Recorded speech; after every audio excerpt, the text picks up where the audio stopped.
Hello, everyone. Welcome to another live English lesson with me, teacher Zdenek, and one of the Achievers Chamber members. This time it's Helen. Helen? How are you? I'm good. Hi, everyone. I'm good, Zdenek. Thank you. I'm glad that you're good, and I hope the people watching us are good too. And today we've got a really special topic that you have a particular interest in, and I think you're very enthusiastic about this. And the reason I know is because you keep mentioning it in our private lessons,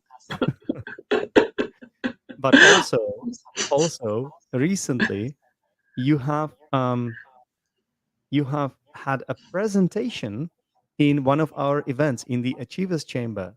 This was actually not my event. You know what, ladies and gentlemen? I'm not the only person who runs and hosts events and lessons there. We've got a teacher from the UK. Her name is Claire, and she's got two events at the moment there. One is about books. It's a book club, I believe, and the other one is called Culture Vulture, and that's the one in which you did your presentation. And I was so impressed by what you were saying there and how you expressed yourself that I thought we have to do this again. We have to do this again for everyone now on the YouTube channel. Are you okay with that, Helen? Well, that's what we've settled for. And I'm a bit nervous. You don't have to be nervous. No pressure. It's only YouTube. It's only you and me. No one's watching. Yeah, everything's No fine. one is no one is gonna see this anyway. Don't worry about it. It's only going public, and everybody will be able to see it. But no problem at all. Okay. Okay. Are you not gonna ask me why I'm holding my microphone? Oh, yeah. I was wondering about that. Are you trying to look more like a TV show presenter? Like with a holding mic, and you're trying to give yourself a new style? Absolutely not. Okay, so you guys know I'm in Vietnam right now, yeah. So I flew from Prague about 3 weeks ago, and I thought that 30 kilos allowance would be enough for my suitcase.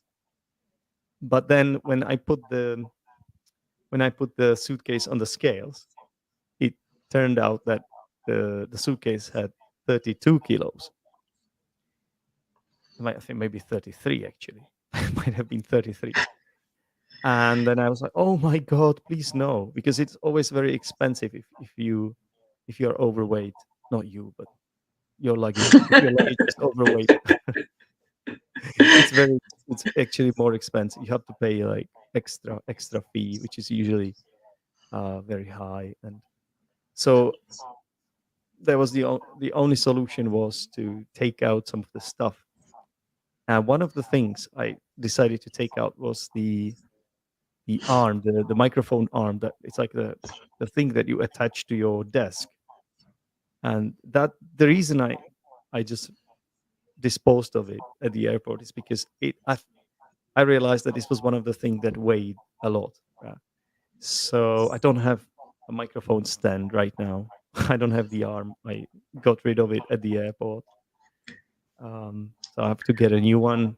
Otherwise, I'll have to hold my microphone like this.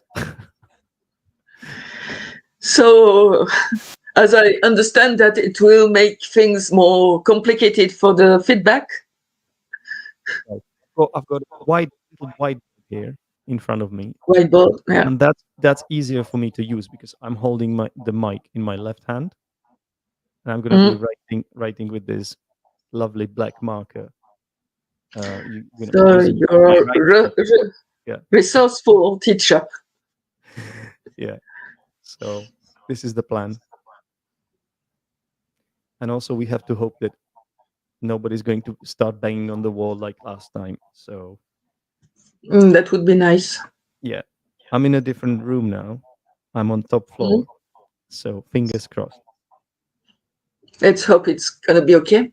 If not, I will try to first lower my voice. I might even have to whisper like this. But you can talk as loud as you want. And where do we start, Helen? So non-violent communication. What the hell is that, Helen?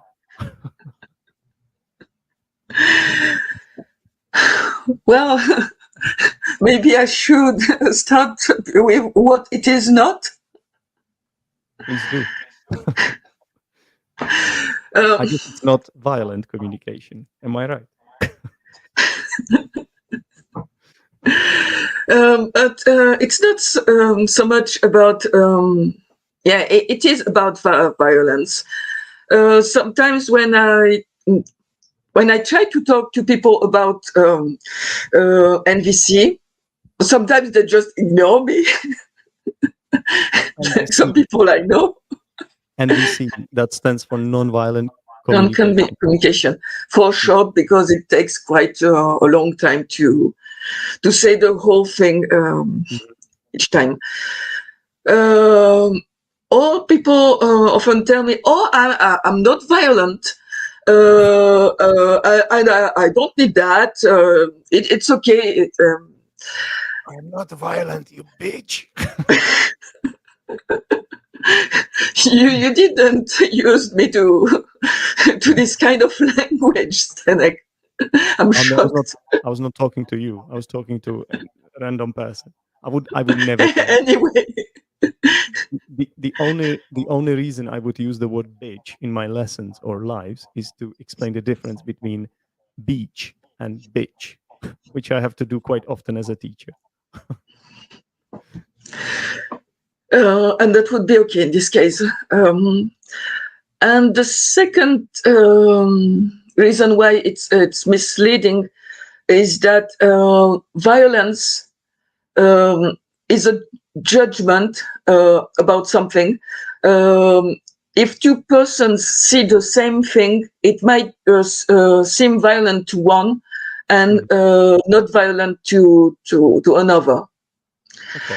And the only reason Marshall Rosenberg, it's the guy who came about this whole set of guidelines. It's very difficult to pin down what exactly is nonviolent communication, but it's the closest I came to. It's a set of guidelines to do what we come to that a little bit later. What was I supposed to explain? You were mentioning the guy that came up. Yeah, it was. Set of guidelines. I guess we are explaining what it actually is. It's a set of guidelines and something like that. Oh, jeez.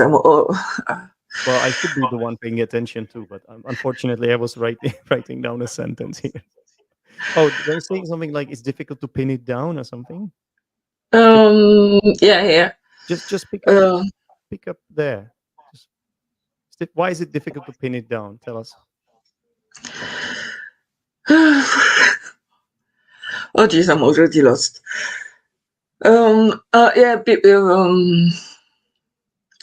People say I'm not violent.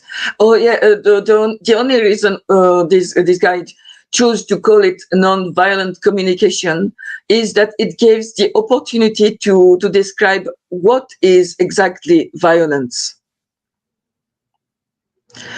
And when we think about violence, I think many people picture someone hitting someone else, being physically violent, or they can picture someone yelling at someone else. Yeah. But that's a very small part of violence, and there's more. There's more and more hidden. There's a lot of hidden violence. Such as? such as bribing, such as blackmailing, such as be a good girl. You do that, Mom. I'll be so happy. Or if you, What's wrong with that? Be a good girl. I'll be so happy if you do that. That sounds well, like a lovely, lovely, lovely phrase, Helene. Be a good girl. it's one of the worst phrases I've. Uh, believe me, it's extreme. To for me, let's say, as I speak, I try to stick to the principles of nonviolent communication. And if some of you already knows some stuff about it, it will be very easy to catch me going against those those guidelines. Why would you do that? It's not about perfection. It is when you when you feel the need to use it, you know, you can refer to those guidelines and use them to help you get what you want and get over conflict and such things. Okay, so tell me, you didn't explain why it's not correct to say be a good girl, or okay, it could be a good boy, right? Why is that wrong?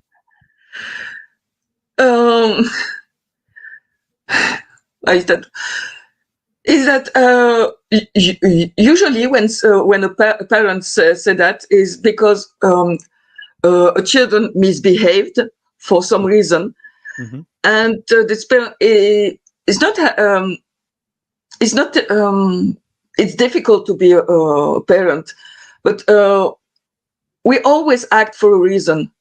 If we are okay, if our needs are fulfilled, where we feel pleasantful emotions, and I'm going. The most simple explanation would be that it forces us to put a nice face on us and ignore what's happening inside of us, and we learn to all other people's needs are important, but our needs obviously not so much. And when we comply, we are loved. When we don't comply, something else happens. And this kind of violence usually, but I wasn't violent. I was talking calmly. I was saying such nice things, and it doesn't count as violence. I think most people would not understand this as violence. To be honest with you, such things. People would say it's like these are some techniques to bring up your children, or to to not educate them, but to really bring them up, to raise your kids, right? Because you need to make sure that they become good people, and they do the right things when they grow up. I guess that's the common perception. Good people and right things. You've just pinned down two poisons. Oh my goodness! What have I done? It seems so normal. See, it seems so normal. I can use those kinds of words very regularly myself, and when you realize how poisonous they are, and how they prevent you to get basically how they are making our life hell, even though we want we all have the same needs. We all want to be loved, to be heard, to all kind of needs. And so what does it do to us? Like if we use this kind of language, then why is this like what's the consequence of using this kind of language? So I try to I think it's a great time for me to get back to the basics. NVC is a set of guidelines that can help you make has as Marshall Rosenberg says it himself, make life wonderful every moment. We are all wired to give, to joyfully give, to help people, to contribute to others people needs and well-being, or to contribute to life. We are wired to do that. So if we think about that, we have everything we need to live in, to bring paradise on earth. And I'm so sorry, but this sounds a bit like cheesy to me. Like if you, because this sounds like some kind of a cult. If you excuse me for saying that, but that sounds like a cult. I excuse your French. Don't worry. We want you excuse my French because you're French. We want to bring paradise to the world. We want to give. It sounds like some kind of cult.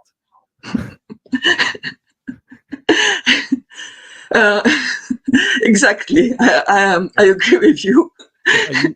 And I was expecting you to tell me, as many people have told me, or no, and not only to me, but you don't live in the Care Bear world, you know. You be a grown-up girl.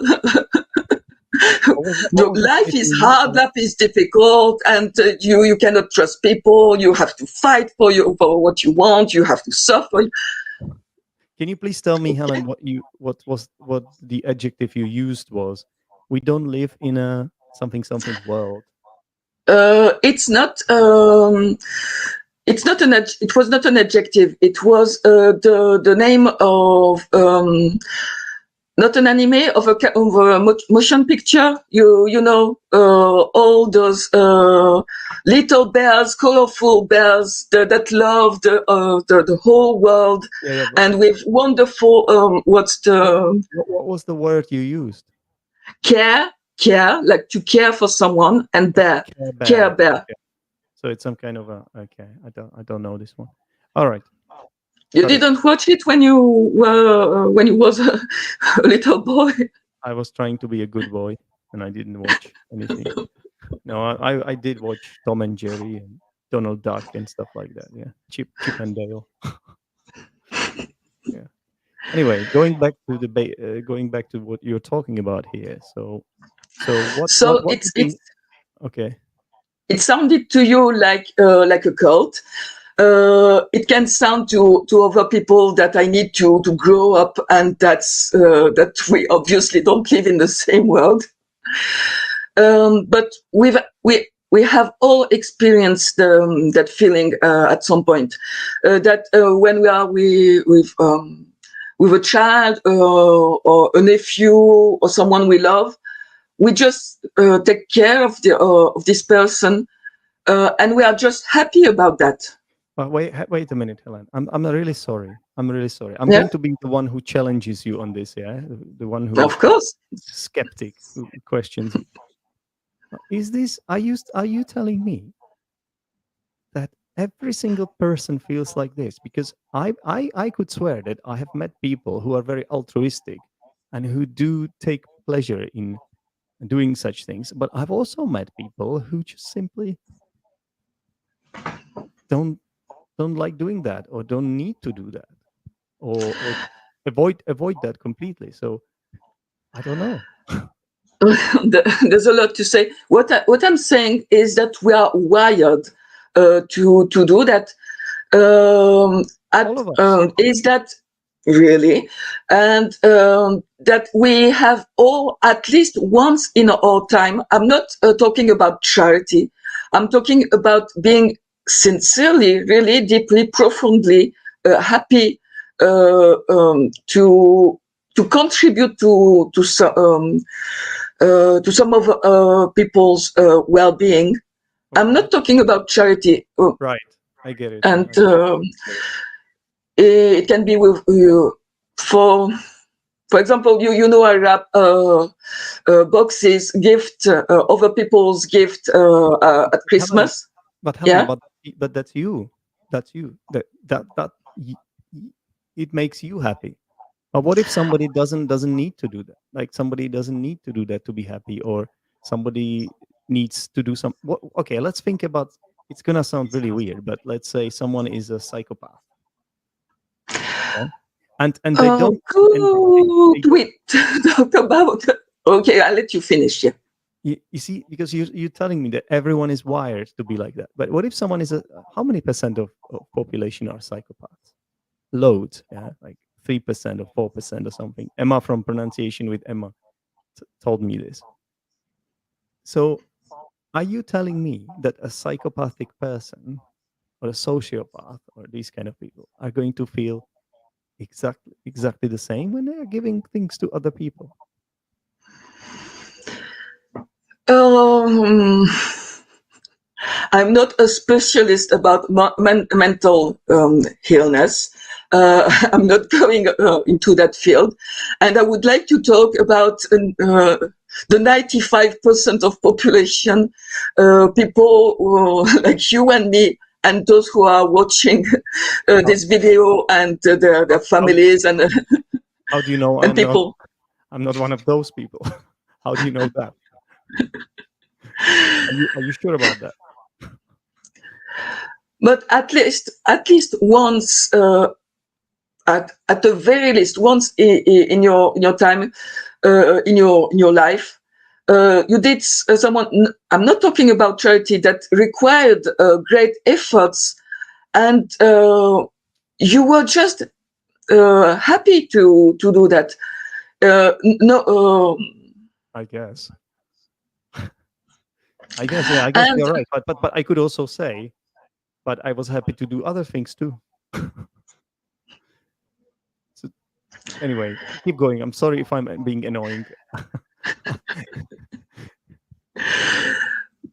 it would be judgmental from me to call you annoying, so I wouldn't do I that. call myself annoying.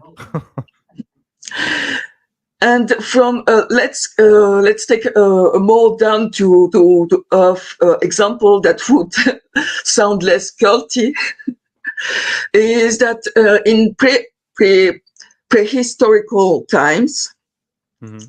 it was much easier to collaborate in a group to chase a mammoth than to chase it by yourself and be in competition mode, for Mm. example. So collaboration is, we are wired for collaboration. Okay. And as those scientists say, it has nothing to do with moral. It has nothing to do with being a good man, or a good girl, or Morality, yeah. Like, yeah. mm. Mhm. Like ethics and things. So on the one side, we we could play the game as Marshall calls it, making life wonderful every moment, because we have all experienced at least once this feeling to be happy to contribute. Mhm. Um, but we have been educated to play another. And in this game, we state that everyone is good. And we, instead of that, we are playing a game called Who's Right? Okay. Can you elaborate on that? Um, who's right? When you do, let's say, you don't like, you. There's a lot of people around us, and more often that we would like to, they are doing things that we don't like. Mhm. Or a child will throw a tantrum, or they will break someone. A politician will take some, or your boss will act in a weird way, in a way you don't like at work. It seems that the whole world is collaborating to make your life miserable, at least Yeah. sometimes. All the time. No, I'm kidding. I'm kidding. Sometimes things are okay, and sometimes everything goes awry, and you know you're wondering what's happening, Mm-hmm. and say, "Oh, but a good boss shouldn't do that." Or you shouldn't tell that to your parent, or in the test, or you should study hard to have a good job. You shouldn't be selfish. Or the problem with you is that you never think about other people's need. Or the problem with young people, with teenagers, is that they don't know the value of work. They don't know they don't respect things. They don't respect people. And the list goes on and on and on and on and on and on. So what you're trying to say here is that like we shouldn't have these limits on what's wrong. Like we should just get rid of it completely. We should in the first place. We shouldn't even use the word shouldn't then. The real issue is not so much with the word, is that if you tell me, Helen, you're so reckless, you never think about other people feeling, you just throw what's on your heart, and you don't care about hurting people. Well, I would only say okay. I would only say it if it were true. And then is that wrong to say it? Like maybe would I say it? it's not. I would say it if there was a reason to say it, right? I wouldn't say because I could hurt you with saying that, um, or it would lead nowhere. So maybe sometimes it's just better to shut up, or it's even like, why? What's the point of saying that even, right? So Well, the main issue with saying that, it's not because it's wrong or right. As I said, it's a losing game. It's if you if you say that, especially if I hear that in a reproachful way, and I might say, well, back off. yeah, Please don't say another word. I'm trying to stay polite, or more colorful words. And you've just lost all your chances, all your chances, all your hope of inducing positive, inducing a change that would lead me to act in a way that suits you better. right. So I've shot myself in the foot, and it's just not the way to go, and it's just basically a way of attacking you verbally, even if it may not come across as an attack, but it is because of just the sort of intonation I use, because it's reproachful, as you say. And why do people do that then? Why, if okay, if according to what you're saying, if people followed this non-violent communication, non-violent communication, if people followed this guy, this Rosenberg guy, then what wouldn't would it, how would it look then? Like, that's so weird. I can't even imagine it. Like, is it you say we would live in a paradise? Like, it's just, to me it's like a utopia or something. I don't know. Like, Utopia can be utopias can be great, you know. it's not real. It's not But realistic. I would dig a little bit more about another possibility you've told me, that you had the choice to stay silent and not tell me all those things. In your opinion, would it had been violent or not? Would it have been violent? Would it have been violent or not? Silence can sort of, yeah, it can have that effect. If you're silent, somebody is asking you a question and wants to know something, and you're silent, you're ignoring someone. So it could have a negative effect to be silent. Let's say I was acting in a certain way, and you were thinking, she never cares about what other people are thinking. She says everything. I'm staying silent. I'm staying silent. No, don't say anything. Don't say anything. Well, I would just leave. Like if it really annoys me, normally my behavior is like rather than being reproachful. Like my instinct is telling me it's like, because I've worked with so many students over the years, right? And I had to learn to be professional, and it's just part of that. Communication is part of teaching. It's incredible how important it is. And if I'm just not nice to my students, it's gonna lead nowhere, and I'm gonna only lose my students and clients, and I will be poor. But sometimes I think we are reactive, right? So we are reactive because it's emotion. We get emotional, right? And it can't help it. I'm not suggesting you to tell me on a regular basis to go fry an egg or more colorful things. But I'm saying that if you say nothing and you're bursting inside, I understand that in professional environment, it's not always possible to express ourselves the way we would want to. But when there's something that is disturbing us inside, and we choose not to say it once, twice, a third time, or all day long, we are being extremely violent to ourselves because we are ignoring things inside of us. I did know this. This is where it was heading. I thought you were gonna say that if I'm quiet, I'm going to help to appease that situation, and everything will be fine next day. But that's not where you were heading. So what you are But saying is that I have to. It is what we have been educated to be nice girls and to be nice boys and nice teachers. I'm a little bit lost in everything now. So what am I supposed to do to follow those principles and to follow the principles of nonviolent communication? Then what am I supposed to do? So should I be quiet, or shall I start shouting, or let my emotions go, or what's I don't understand, Helen. What's the right approach here then? There is no right approach. Well, thank you very much, Helen. It's been a pleasure talking to you today.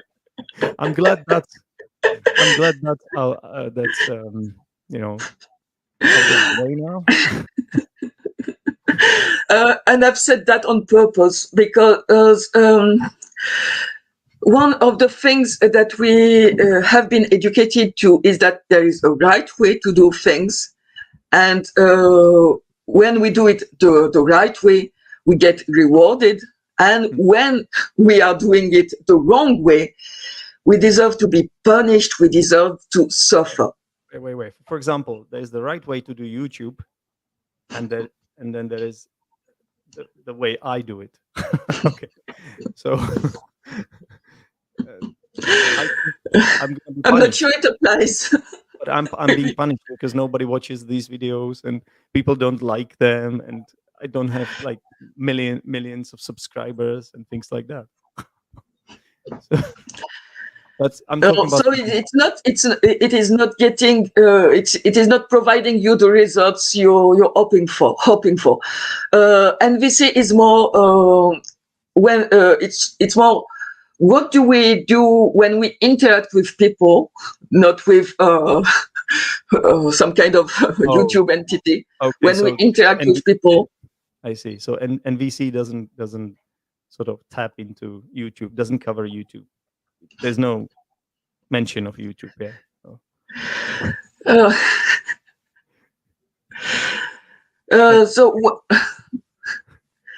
And the game I've just described, when you do things right, you get rewarded. When you do things wrong, you get punished.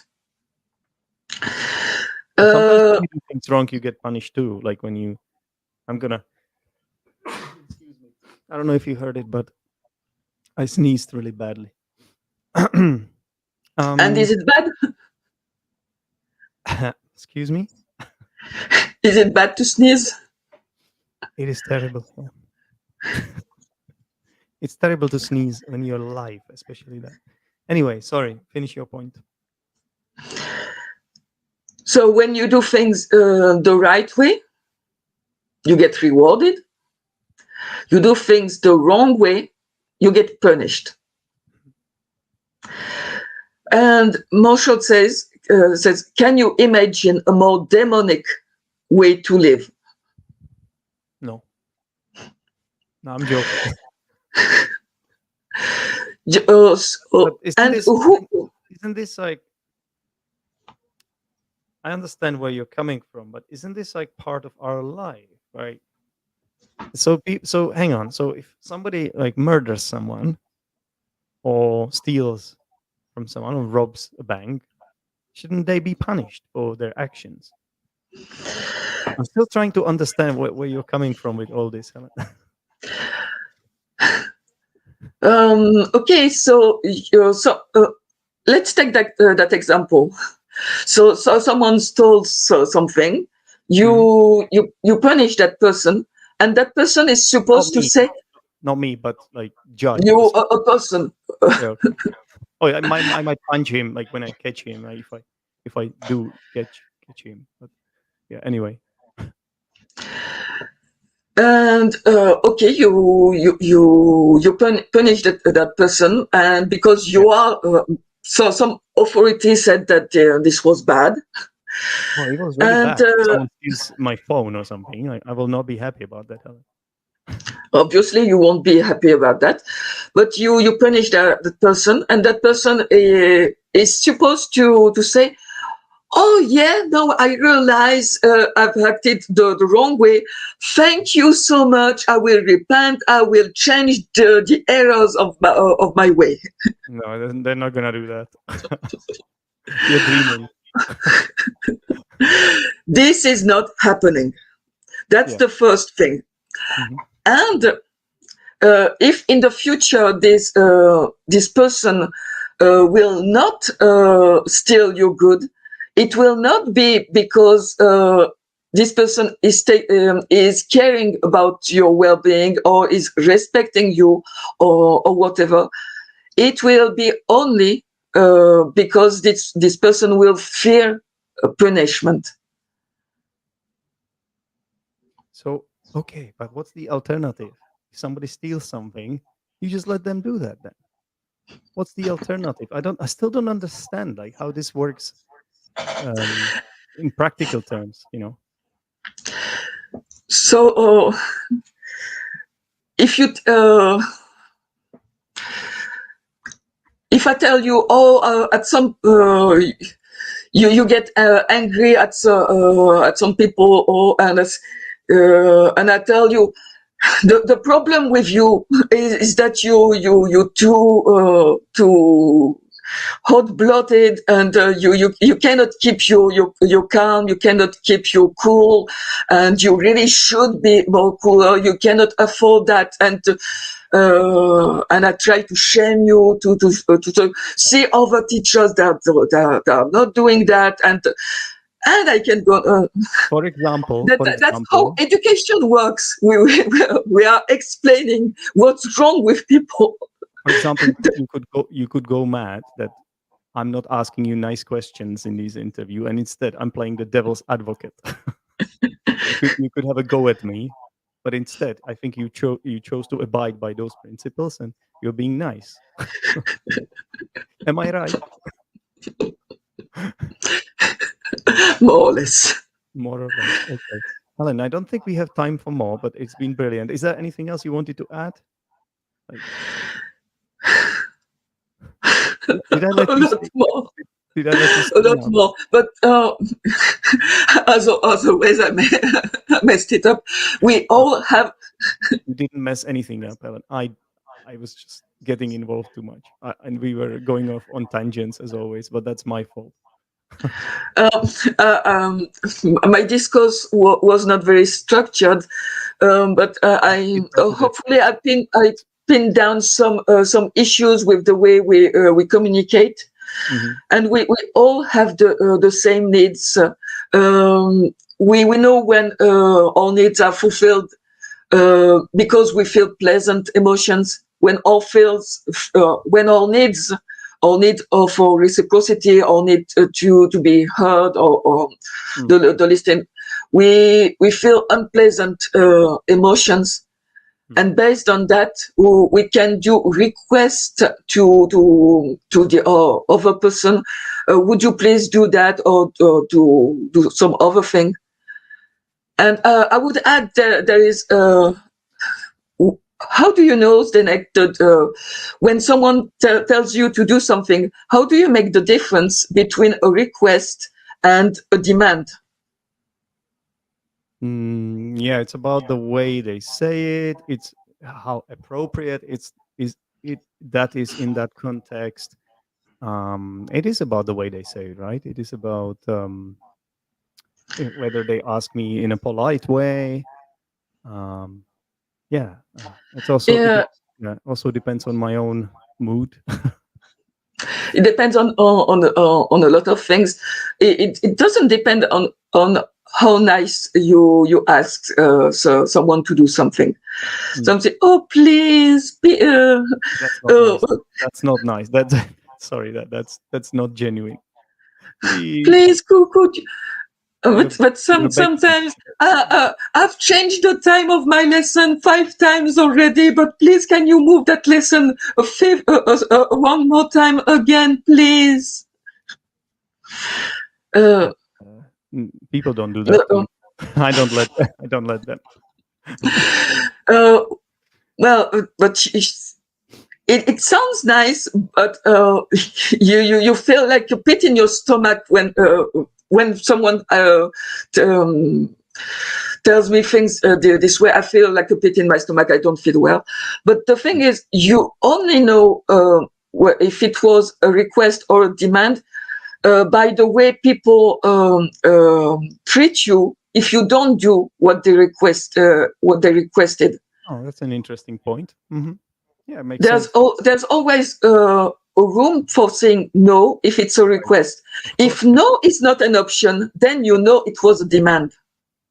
No, absolutely. That's actually very clever, and I think that's where we leave it. But It's Helen, not coming from me. Okay. Enough actually, of. it is coming from you now, so don't deny it. Hey, why don't you tell us where we can read or hear more about this then? Right, leave a comment and we'll put it on screen. Right now, I think I don't have the time to find, or I can find. Maybe I will misspell this name, but you can search for Marshall Rosenberg. You will find a lot of resources.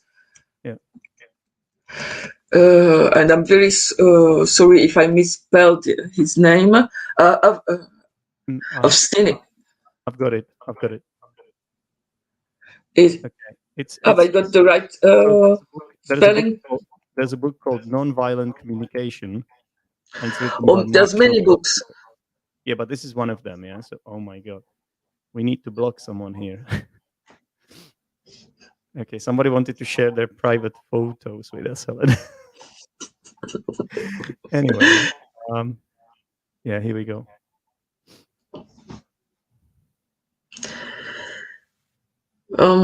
Yeah, his most famous book was "Words Are Windows or They Are Walls." It's so a lot of the violence we experience in our lives. Most of it comes from the language we use. Mm-hmm. And there's a lot more to say about it.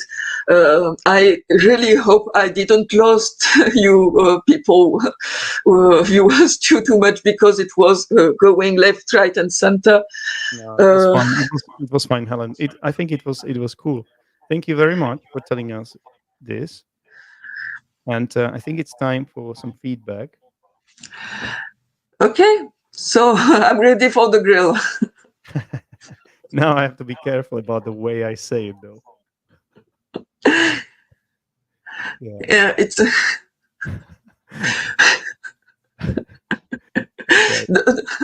Okay, let's just do your time.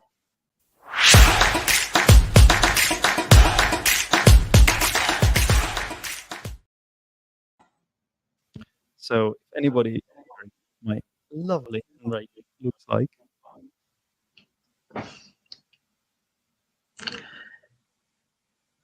Wow. what I will say is that as an English teacher, this has always been my biggest weakness. It's called board work. Board work. Yeah, so writing things on board, I'm a little bit messy with that. It's down to my handwriting partially, but also the way I often like put things in different places. And to be honest, like Google documents and technology in general has have really simplified my work in that sense. Yeah, I can do much better with that than writing Stop things. biting around the bush and go to the Bush, meaty part of bush, bush. bush. Yeah, that's what I we said, say. I said bush. You said bush, bush, It's the bush. same. Bush. Anyway, And go to the meaty part of my okay. mistakes. Uh, um, yeah, you sometimes use the word persons, which is okay, but I think it's usually used. People. It's usually used in a formal context. Yeah, so you said something like if two persons see the same thing, I think you should Two just use people. the word people, yeah, instead. But it's true that the word persons exists, the plural of persons. But for example, it's used like in a lift, on a lift. You see like how many persons can enter the lift. Uh, yeah, It's biased from my native language. it's So uh, bias, bias. bias. Bi- Yeah, I am yeah, influenced yeah. by my native language. False friend. Yeah, I think it's called. Mm. It's normal to say persons, Hmm. but in my language, but it's very common, but Yeah, not in English. And sometimes I get carried away. yeah. And then you said it's the guy that came about with with this set of guidelines. Came about. Is it the right phrasal verb to come about? Maybe not coined by might work. My might work. Yeah, coined, but that's not a phrasal verb. So if you want to use a phrasal verb, what phrasal verb would Um, you go for? Uh, I'll tell you what came about means later. But first let me. yeah. How all this originated? No, think phrasal verb, Helen. Phrasal verb. Yeah. So little word with a. Yeah, but that's the meaning, if I'm not mistaken. And So if you invent something, if you have an idea, you come not about with the idea, but you come oh, come up. you come up. What's the preposition? With Yeah. So it's like one of come, those come. three-part phrasal verbs to come up with something. Mm. Yeah, I think that's. And sorry, I know this one, but I know could you know it, and that's why I wanted you to say. But yeah. the to come about also exists, but that's more like to happen. It needs Mm. to, as far as I know, to happen. So for example, which let's explain how all of this came about. How How it has originated that yeah, how to. it happened, sort of how it Mm. started to happen. Yeah, how it originated. Yeah, you're right. But I think I just feel like I don't know. I wouldn't use it here the way you used it. But hmm. Anyway, Yeah, I just guess you're. come up with.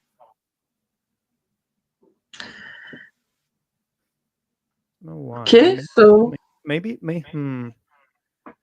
Maybe it's because come about is an intransitive verb. Yeah, that's why maybe. mm, I don't know. Something wrong. Something doesn't sound right about it. I would just use to come up with. Anyway, it's difficult to pin okay. it down. I really like this phrasal verb usage from you. It's difficult to pin it down. Can you explain to us what it means? There's no mistake. It's just I would like you Mm. to clarify it to our viewers. To really see it clearly, to define it, to it's like having a lot of papers flowing around you, and you're trying to pin one down. But This is what it is. think it's the best way. It's difficult to define it. I've just realized because we've got an event in 7 minutes in the Achievers Chamber. Sorry. I've just realized I have to look it up because we've got an event coming up in 7 minutes in the Achievers Chamber. Oh yeah. Yeah, I wasn't thinking about it, but yeah, you're right. By the way, Something about pronunciation. those of you watching, if you don't know what the Achievers Chamber is, there's a description in the description. You will find more information about it. Just click one of those links in the description below this video, and you will learn more. But it's essentially my group for advanced English learners. I say my group, but it's kind of our group because we've got Helen there and others. And Helen is one of the people that run their events, but I run some of them too. And then Claire that I mentioned earlier. Anyway, it's a good place if you want to practice English and meet people. Yeah. I enjoy it. I'm not great. I don't know, but I really enjoy it. I wouldn't say it better. The thing is, like, I'm selling it really bad. Like, whenever I'm promoting something, I just don't know how to talk about it. You probably noticed. Just read it. I wouldn't say that. I'm terrible. I wouldn't say that. Well, you just say you enjoy it. That's it. That's all you need to know. Now, all people are gonna join for sure. You know, much better. Okay, so if our needs are fulfilled, we feel pleasantful emotions. Sometimes you use the word pleasantful. I don't think it exists. I think you have to say pleasant. Yeah, not pleasantful. Okay. There pleasant is and pleasant. Yeah. There is a lot of people around us. It's like one of those mistakes that natives make. But how should it be by the book? There's a lot of. There's a lot of people. What's wrong with that? People is. It's countable. It's plural. That's the problem. You know why I'm making this mistake?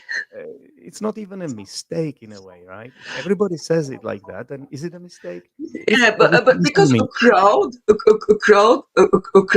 made of many people is behaving something like somehow when you study crowds like a fluid. It has a very simple. Sorry, Helen. What are you talking about right now? I'm talking about physics of crowds. Okay, you've completely lost me already. I'm not intelligent enough to comprehend what you are saying right now. Anyway, I wouldn't call it that. I would. Anyway, let's move on. There's a lot of people in spoken English. This is fine, but if you all right in IELTS exam, if you do the writing part, you shouldn't write it like that. It's gonna be a mistake. Okay. Sometimes things are all right. Sometimes everything goes awry, and I want to know what that is because this is a really high level phrase that you use. So tell us what it means to go awry. You have a nice plan. You from point A to point B, and at some point everything goes wrong all at once, and you don't know what's happening, and nothing goes according to plan, and things are going awry. Go awry. This is how you spell it, if I'm not mistaken. Is this correct, Yeah. Helen? I think this is. If my memory doesn't fail me, yeah. Yeah, it's such an interesting word. So to go awry, it means to go wrong. Something goes awry, it happens in a just different way than you intended. It just goes a little bit sideways, let's say. Okay. You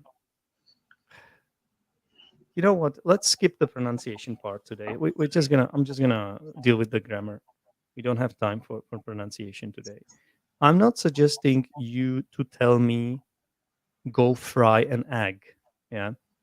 So go fry an egg, what does that mean?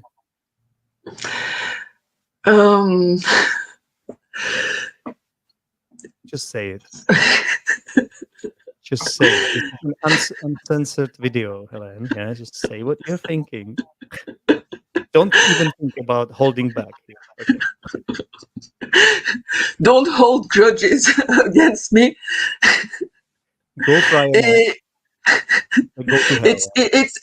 it's a nice and polite way to say to go fuck off. Did you just say that, Helen? I've Beep. said that. We have to beep you out now. We have to beep you out. I don't have the sound, so we can't. All right. But also, You need to do. You will need to do some editing of the live, and I can't. It's already, out there. Anyway, I'm not suggesting. I told you, please don't hold grudges against me. Yeah, I won't. But there is a problem with the verb suggest. Yeah, you said I'm not suggesting you to tell me. What's wrong with that?